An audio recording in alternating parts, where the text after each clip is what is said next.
It's time for the Legal Minute with Martin, Harding, and Mazzotti at 1-800-LAW-1010. The Ben Man's in this week for Paul. Hey, Ben. Good morning, Mike. Good morning, Mary. Good morning. Weird topic this week. Yeah, I can't believe. Well, I guess I can believe this is what they do. Read the story. Maybe you can fill in the blanks. The police are going to be using deceased people's fingerprints to get into their phones. Yeah, I mean, slight correction to that. They have been using the fingerprints of decedents or the deceased to access information on their cell phones. They also will collect other data that they can glean from the deceased to either investigate a crime or to pursue other leads on other crimes. Nothing new here. Do they have to get warrants? No, they don't. They don't have to get warrants because the rights that a person who has passed away are different than the rights of a person who is alive. So, for example, Mary has, some secret locked in the trunk of her car. She has a right to privacy because she's alive, and our Constitution and the laws of our land respect that right, and it has to be protected to some extent. Those rights, to some extent, disappear once you've passed away. Your right of privacy that you have as a living person is different than those interests and or rights that you might have after you've passed away. And family members don't have a right with that either, huh? Family members don't. Yeah, they don't necessarily have the right to protect your rights of privacy. There are things that can be protected, but there's a lot of legal theorists and a lot of debate whether or not I use this term loosely, a dead person is in fact a person that could actually have rights.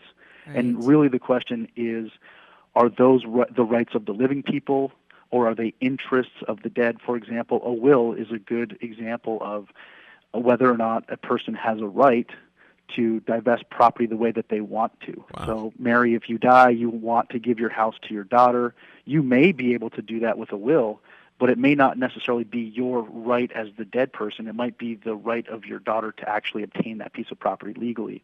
So there's a lot of debate. That's when we call 1-800-LAW-1010. Seriously? Because I'm confused. I know. Sure. Ben, what about the right to vote? Do we lose that when we die?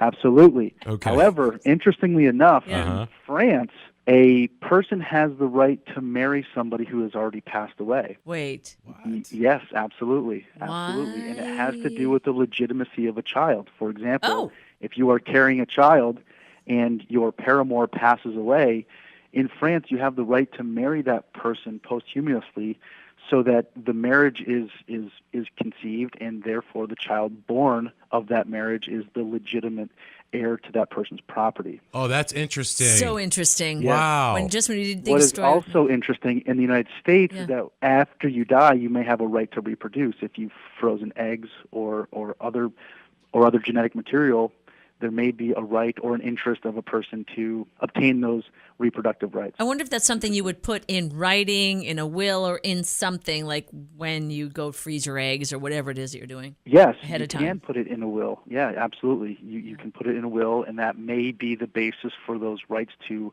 remain either with the people who are living who want that genetic material, or if it's a right of you from the grave that you maintain. Well, that's it then. This week I'm getting an air fryer and an extra large freezer. Ben, you're taking a serious conversation and turning it into that. Thank you, man. That was very insightful this week. You did a good job. You did great. Martin, Harding, and Mazzotti at 1-800-LAW-1010. We'll talk to you later, brother. Thank you, Mike. Thank you, Mary.